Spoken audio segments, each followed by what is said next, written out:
अस्सलाम वालेकुम नाज़रीन, मेरा नाम अली हैदर है। आपका शुक्रगुज़ार हूँ कि आपने मेरी ये वीडियो देखने के लिए वक्त निकाला। जैसे कि आप देख सकते हैं मेरे बैकग्राउंड में आवाज़ें भी आपको आ रही होंगी। मैं इस वक्त एयरपोर्ट पे मौजूद हूँ, इलामा इकबाल एयरपोर्ट लाहौर पे मौजूद हूँ। मैं यहाँ पे मैं ये वीलॉग इसलिए बना रहा हूँ क्योंकि ये अब बताना आपको बहुत ज़रूरी था।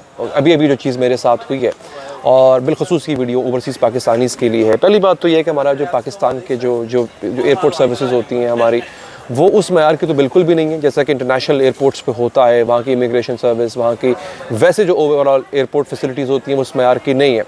लेकिन जब भी किसी मुल्क की इकॉनमी ख़राब होती है, जब भी किसी मुल्क की इकॉनमी शैम्बल्स में होती है, उसका असर आपको पाकिस्तान की सेहत पर भी नज़र आएगा, पाकिस्तान की एयरपोर्ट्स पर भी नज़र आएगा।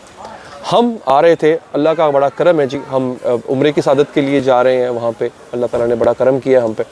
मैं और मेरे साथी दोस्त पार्टनर शेल्टर स्टेट के मालिक अली काज़म साहब भी मेरे साथ मौजूद हैं। हम जा रहे थे जनाब, और हमने ये सोचा कि हम अपने साथ कुछ कैश लेके जाते हैं। बड़ी मामूली रकम थी, मैं बताऊंगा, आप लोग हैरान हो जाएंगे।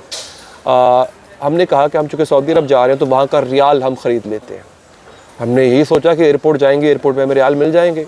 एयरपोर्ट पे गए, यहाँ पे आपको पता है काफ़ी सारे मनी एक्सचेंजर्स होते हैं, जिसके पास जाए में जनाब कहें हमारे पास रियाल ही नहीं है। डॉलर है तो वो ओपन मार्केट रेट पर दे रहे हैं आपको। डॉलर का इंटरबैंक रेट है 222 रुपये, 224 रुपये के दरमियान फ्लक्चुएट कर रहा है इंटरबैंक मार्केट रेट। लेकिन जो ओपन मार्केट रेट है वो कहीं जाके फॉल करता है 258 के पास। हमने कहा डॉलर तो हमें चाहिए भी नहीं, हमें रियाल चाहिए, क्योंकि हम सऊदी अरब जा रहे हैं, हमें रियाल जाना। अब वहाँ पे नाजरीन ये हुआ कि हमें रियाल नहीं मिला।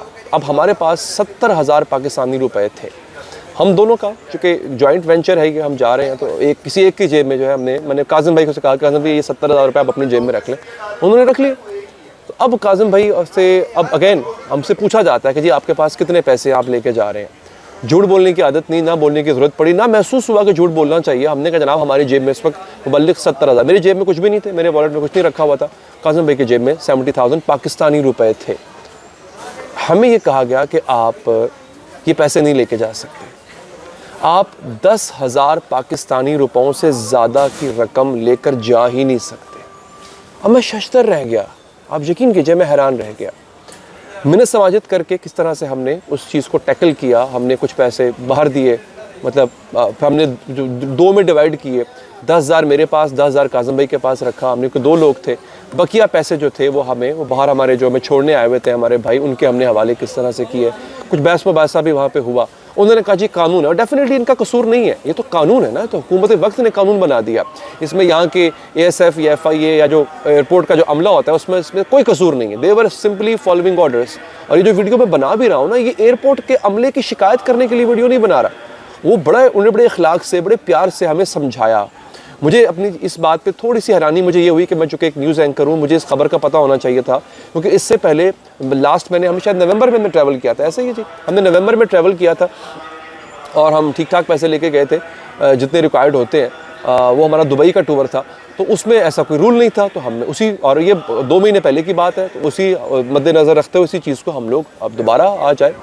तो अब हमें बड़ी हैरानी हो रही है कि ऐसा रूल बना के ये कानून कि 10,000 रुपये की इस वक्त वैल्यू क्या है। हम जो 70,000 रियाल पाकिस्तानी रुपए अपनी जेब में रखे थे, हमें उसकी एवज़ बमुश्किल 1,000 रियाल मिलने थे। अब ये 1,000 रियाल इसकी क्या वैल्यू है? ये तो इसलिए हम लेके जा रहे थे कि चले वहाँ जाएंगे, वहाँ टैक्सी का किराया, ये वो, वहाँ जाके कोई सिम लेंगे, वो इस तरह की कुछ चीज़ 2-3 चीज़ें ले लेंगे तो काम बन जाएगा। इस 1,000 पे क्या आना था वहाँ पे, और 70,000 पाकिस्तानी रुपयों की अब अगर आप उसको कन्वर्ट करते हैं तो कोई वैल्यू नहीं है। डॉलर्स में हो, में भी रियाल में हो, बमुश्किल 200-250 डॉलर बनते हैं। ये 10,000 की क्या वैल्यू है? चूँकि हमारे पास हमारी इकॉनमी का इस वक्त इतना बेड़ा गर्क हो चुका है कि पाकिस्तान से जो कैपिटल फ़्लाइट है, जो पैसे की फ़्लाइट है, उसको रोका गया है। दीगर ममालिक में कहा जाता है कि अगर आपके पास इतने लाख हों तो तब आप एयरपोर्ट से उसको नहीं लेके जा सकते। हमारे मुल्क में कह दिया गया कि सिर्फ 10,000 अगर आपके पास हैं तो आप ले जा सकते हैं एयरपोर्ट से इसको बाहर, आप अदरवाइज़ एयरपोर्ट से इसको बाहर नहीं ले जा सकते। इकॉनमी का इस वक्त इस कदर बुरा हाल है। अब आप अंदाज़ा करें, यही कोई शख्स, कोई ओवरसीज़ पाकिस्तानी अगर पाकिस्तान आया होता और यहाँ पे वो आजकल आपको पता है सर्दियाँ शादियों का सीज़न है, मैं तो इसलिए जैकेट उतारी हुई क्योंकि गर्मी लग रही थी यहाँ पे। सर्दियों के सीज़न में, जनवरी के सीज़न में वीडियो बना रहा हूँ मैं ये।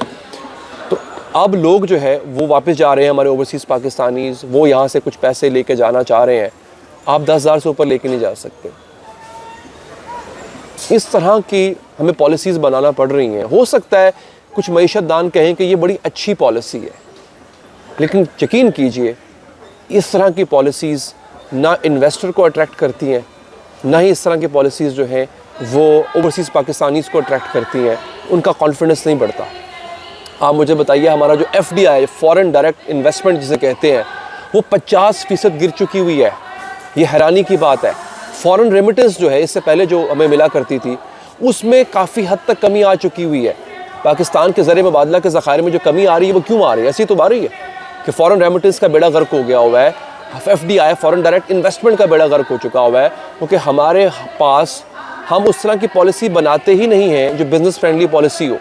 हम उस तरह की पॉलिसी बनाते ही नहीं है कि जिससे एक ओवरसीज़ पाकिस्तानी को कॉन्फिडेंस मिले कि वो जो कर रहा है पाकिस्तान पे, पाकिस्तानियों पे, पाकिस्तान की मार्केट पे जो वो एतमाद कर रहा है वो ठीक कर रहा है, वो गलत हो रहा है। ऐसा कुछ नहीं हो रहा है।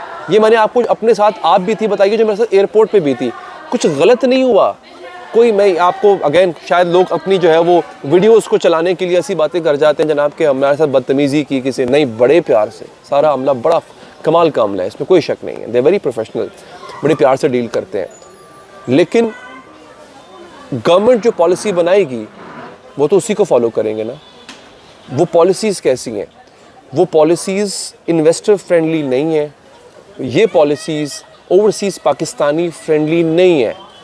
आई नो एक बहुत बड़ी तादाद मुझे ओवरसीज़ पाकिस्तानीज़ की देखती है, तो मैं अपनी गवर्नमेंट से रिक्वेस्ट करूँगा कि प्लीज़ आप लोग देखें, आपने पहले ओवरसीज़ पाकिस्तानी से वोट का हक़ ले लिया। अब मैं यहाँ पे इस वीडियो को मैं पॉलिटिकल नहीं करना चाह रहा था, लेकिन मैं बेबस हूँ, मैं क्या करूँ, मैं मुझे करना पड़ेगा ये बात कि आपने इस चीज़ पूरे सिनारियो को पॉलिटिकल बनाया। ओवरसीज़ पाकिस्तानीज़ को वोट का हक़ दिया गया था इससे पिछली गवर्नमेंट में, इमरान खान की गवर्नमेंट में, आपने वो ले लिया बिकॉज आपको डर था कि ओवरसीज़ पाकिस्तानी आपके मुखालिफ को वोट दे देंगे। और अब आप ये एक्सपेक्ट कर रहे हैं ओवरसीज़ पाकिस्तानी से कि पाकिस्तान आएंगे, इन्वेस्टमेंट करेंगे, रेमिटेंस भेजेंगे और वापस पे जाते उन्हें कहा जाएगा कि आप 10,000 रुपये से ज़्यादा ले जा नहीं सकते यहाँ से। ठीक है भाई, आखिर में अपील करूँगा कि आप लोग इस पैगाम को ज़्यादा से ज़्यादा शेयर करें ताकि इन लोगों को कुछ अकल आए। मुझे दीजिए इजाज़त, अल्लाह ने के बाद।